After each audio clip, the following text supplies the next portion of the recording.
module o ML? Siyempre, ML tayo.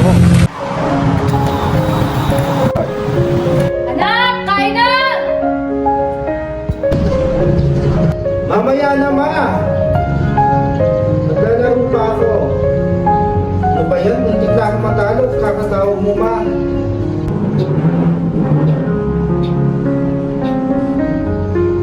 Anak, kakain na! Mamaya na nga, ma. Tinatawag ka na ng tatay mo. Dahil lang sa may samantala kumain. Tignan mo yung mga gawain sa eskwelahan. Nakatampak dito. Laro ka ng laro. Ma, matatalo nga ako. Hindi ako pwedeng matalo dito. Ano ba yan, anak? Wala ka pa nagagawa sa mga activities mo. Unahin mo nga yung mga modules mo. Kanina ka pa laro na laro ha. Ma, paulit-ulit ka. Doon ka na lang, ha. Wala nga sa na yan. Pakilamera ka, ma. Okay, class. Before you leave, pass your modules in front. 1, 2, 3, 7, 8, 9, 10.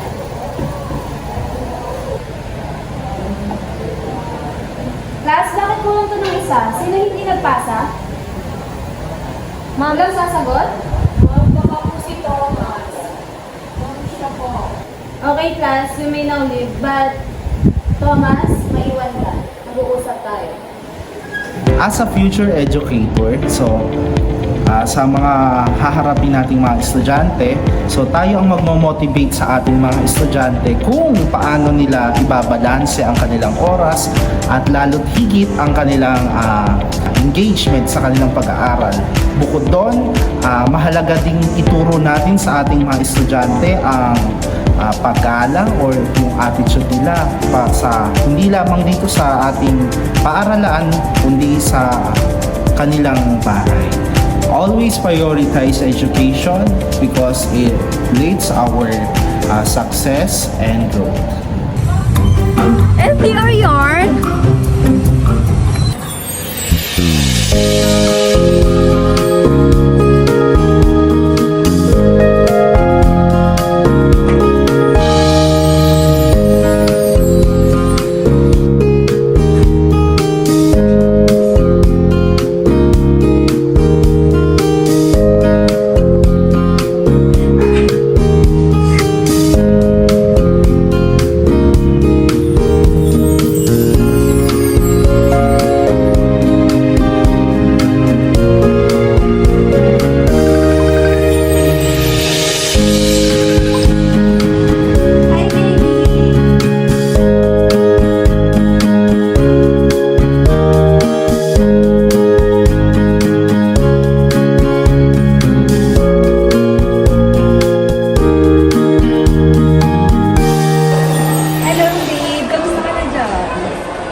Paano gagawin natin to? Hindi na tayo nakatapos. Wait lang ah. Hindi din mga klase ko yun. Mamaya nakatawalan na lang sa mamaya. Sabi natin sabay. Love you. Sino mo yung target natin? Puro revise na naman. Yung part mo, hindi mo naman inayos. Di ba nag-chat lang sa inyo? Nag-gmail nga kami kahapon. Sabi mo wala kang load. Nakita namin stories mo. Nandun lang na ikaw sa jowa mo. Di ba sabi ko, mamaya ako na lang kayo. Basta ganun yung part mo. Hindi naman okay yung bayad eh. Mas okay pa rin yung party-party na tayo dito, di ba? Eh, tinan mo, revise kami dahil doon sa part na hindi mo inayos. Ano gagawin natin? Sana sanay ka naman mag-time management. Hindi naman puro jowa. Paano naman kung sa ating mga kabataan mangyari ang ganitong sitwasyon? Paano nga ba natin ito susolusyonan? Me, as a future educator, I will teach them how to manage their time and how to balance their relationship while studying. A healthy use of technology should motivate and inspire you, not distract you from your studies and other aspirations. Discarded of diploma. So for today's outfit is Shein, Lobito, Gucci, and Chanel. So ayan guys, meron tayo dito pink blush. Itong pink blush na to ay super pigmented. Oh, check out na kayo guys. Super ganda nito. Oh yan guys, i-top nyo na yan and check out.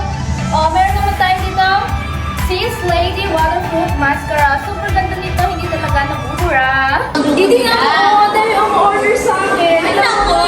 Agad na ito nabili ko doon. Kaka-online live ko. Alam mo, kaka-online live mo na yan. Makakalimutan mo yung pag-aaral mo, te. Get mo na okay na ako na ako pumasok. Kaya lagi tayo ko nakikita dito Meanwhile. Uy, mag-check out na kayo. Magaganda yung mga items natin. Tapos may mga suki natin. So, ayan, i-end na po natin yung live natin. Kanina pa ako nagla-live ako sa YouTube ko. So, wala talagang bumibili. Kaya end na po natin. Bye-bye mga kagutsi. Ano kaya? Napakatumal. Ang dami na kasing ibang mga products ngayon eh. Ay! May assignment pa pala ako. Nako naman. Lagi nating tatandaan, true success is achieved through the right balance of education and discarded. Use technology and digital tools to enhance your learning, not as an excuse to avoid it.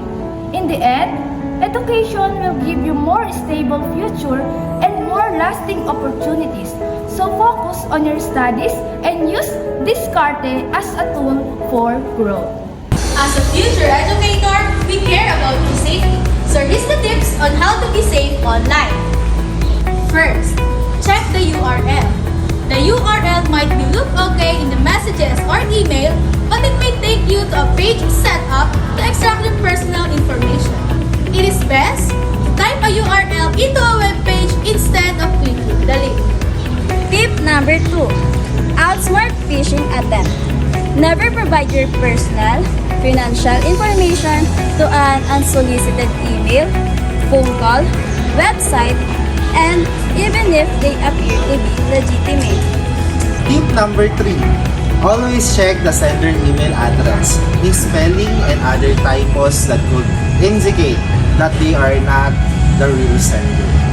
Tip number 4. Learn to spot a telltale signs of a secure site. Secure sites have URLs that start with HTTPS, and it should have a padlock icon in the browser frame. Tip number 5. Shop safely with reputable online retailers and marketplaces. Online shoppers should feel empowered to do their research about products and sellers before making a purchase. Tip number 6. Use a safe and trusted payment method when shopping online. For additional security, choose to pay with a payment service that has programs to protect you. Tip number 7. Use privacy settings and sharing control social media platforms. Offer privacy settings and controls that help you decide who can access your account. Tip number 8. Choose a password that is hard to guess, made up of numbers, letters, and symbols. Tip number 9. Protect your devices. Protect your devices by locking your devices and your screen. Tip number 10. Think before you reveal. Think more before you post something that could damage your reputation and that someone could use to you to embarrass and hurt you.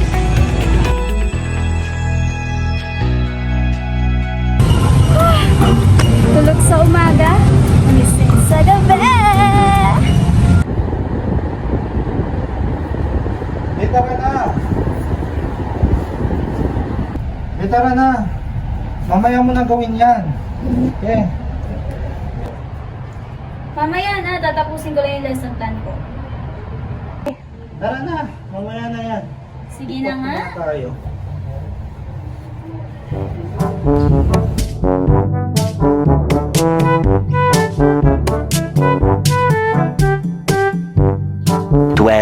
o'clock midnight.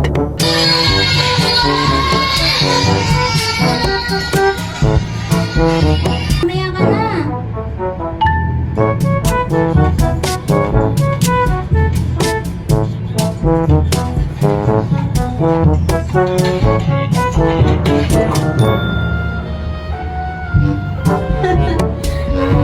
Wala, 4 AM pa lang.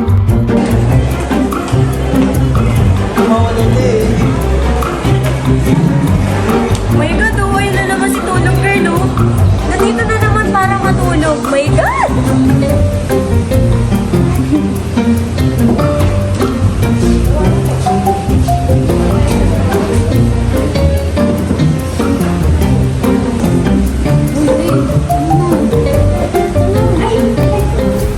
Kamusta yung lesson plan? Nagawa ka na?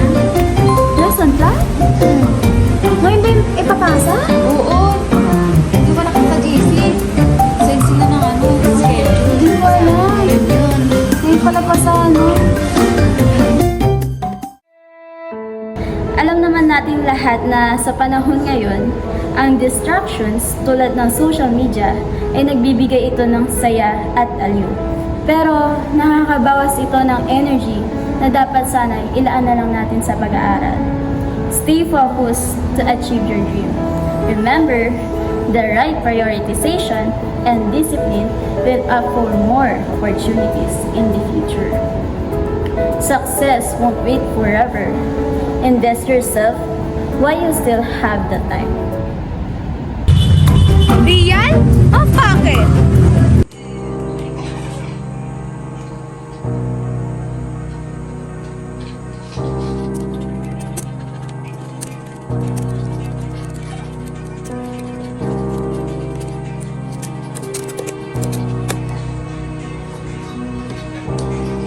Ayan.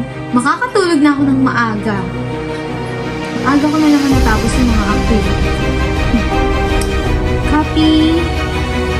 Paste.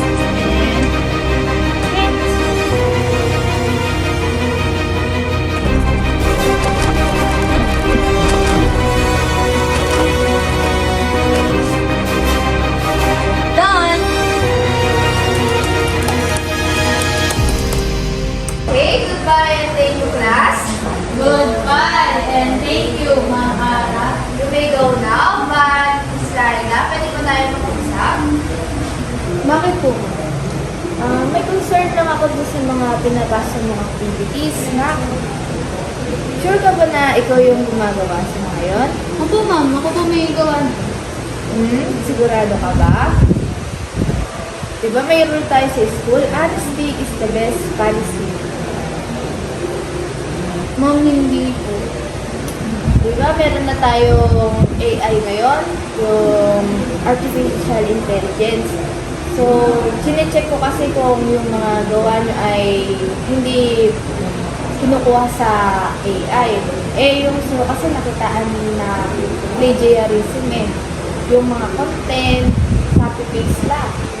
Alam kong magaling ka, alam kong kaya mo naman Basta maging honest ka lang ha. Pagbutihan mo ang pag-aaral mo. Opo, ma'am. Thank you po. Pasensya na po talaga, ma'am. Hindi na po, ma'am. Okay, sige na. Huwag na mauulit ha. As a future educator, real na real ang mabibigay na kalidad na serbisyo kung magpo-promote tayo ng balanced learning system na ginagamitan ng digital at traditional methods. Kailangan natin mag-provide ng mga offline assignments, group activities, at face-to-face activities. Sa tulong nito, makakatulong tayo upang mabawasan ang pag-asa ng mga estudyante sa artificial intelligence. Isa pa, mahahasa nito ang collaboration skills at critical thinking skills ng ating mga future students. Sa huli, matututo rin sila kung paano mag-balance ng paggamit ng independent effort at ethical digital use. Sa tulong nito, real na real kung gagamitin ang ating critical thinking skills. Ops! Para sa iyo ang video na to. At dahil umabot ka sa part na to, click like and share and comment your favorite scene o yung talaga namang nakarelate ka. For a chance to win ng 100 pesos Gcash, At samahan mo pa ng malamig na Coca-Cola! you for